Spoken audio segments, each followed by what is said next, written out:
అందరికీ praise the Lord. True Christians ఛానల్ని వీక్షిస్తున్న మీ అందరికీ మన రక్షకుడైన ప్రభు యేసు క్రీస్తు నామంలో శుభాలు తెలుపుతున్నాను. గడిచిన వీడియోలో మనం పాపాన్ని చేసి దేవుని మహిమను పొందుకోలేకపోతున్నామని తెలుసుకున్నాం. అయితే దానికి రిలేటివ్గా ఈ రోజు కూడా పరిశుద్ధాత్మ ప్రేరేపణతో మరొక వీడియోని తీయడం జరుగుతుంది. అయితే మనం బైబిల్ ఓపెన్ చేసి చూస్తే 1 యోహాను 1వ అధ్యాయం 9వ వచనాన్ని చదువుకొని ఇంకా అనేక విషయాలు తెలుసుకుందాం. ఈ వాక్యం అప్పటి నుండే కాదని ఇప్పటికీ కూడా ఇది పనిచేస్తూనే ఉంది. ప్రతి ఒక్కరిలో కూడా దీంట్లో చాలా అమూల్యమైన విషయాలు దాగి ఉన్నాయి. అదేంటో మనం తెలుసుకుందాం. ప్రతి ఒక్కరు కూడా వాక్యం చదివి తెలుసుకుందాం. చూడండి.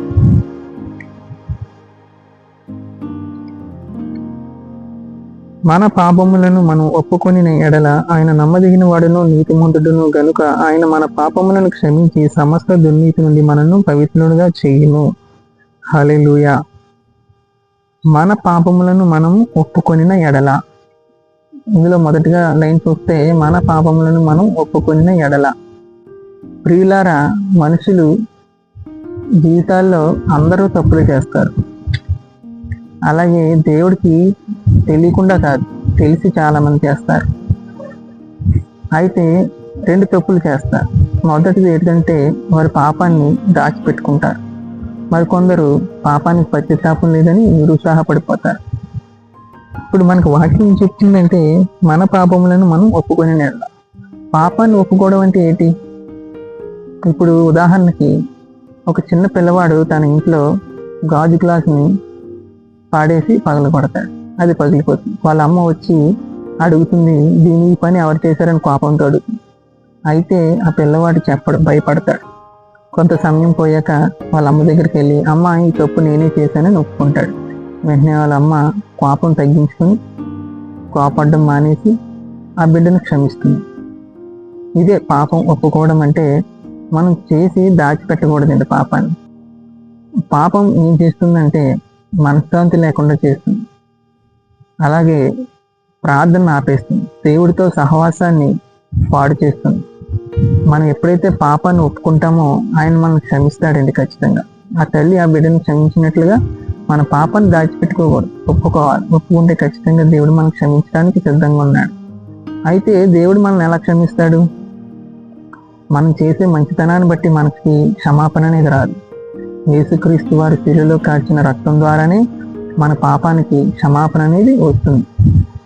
మనం 2వ లైన్ చూస్తే ఆయన నమ్మదగిన వాడును నీతిమంతుడు గనుక.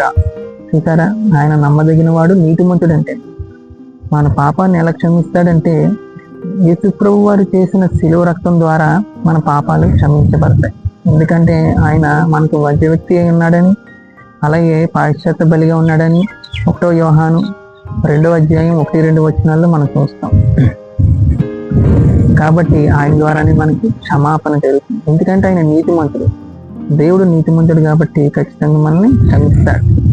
3వదిగా చూస్తే ఆయన మన పాపములను క్షమించి సమస్త దుర్నీతి నుండి మనల్ని పవిత్రులుగా చేయి. ఆయన మనల్ని క్షమించడమే కాదు, మనల్ని పవిత్రులుగా కూడా చేస్తాడు. మన దుర్నీతి నుండి మనల్ని పవిత్రులుగా చేస్తాడంటే ఆయన మనల్ని క్షమించడమే కాదు, మన పాపాన్ని ఒప్పుకోవడమే కాదు, క్షమించడమే కాదు, మనల్ని ఏం చేస్తాడంటే ఆ పాపాన్ని విడిచిపెడితే మనల్ని శుద్ధీకరిస్తాడు.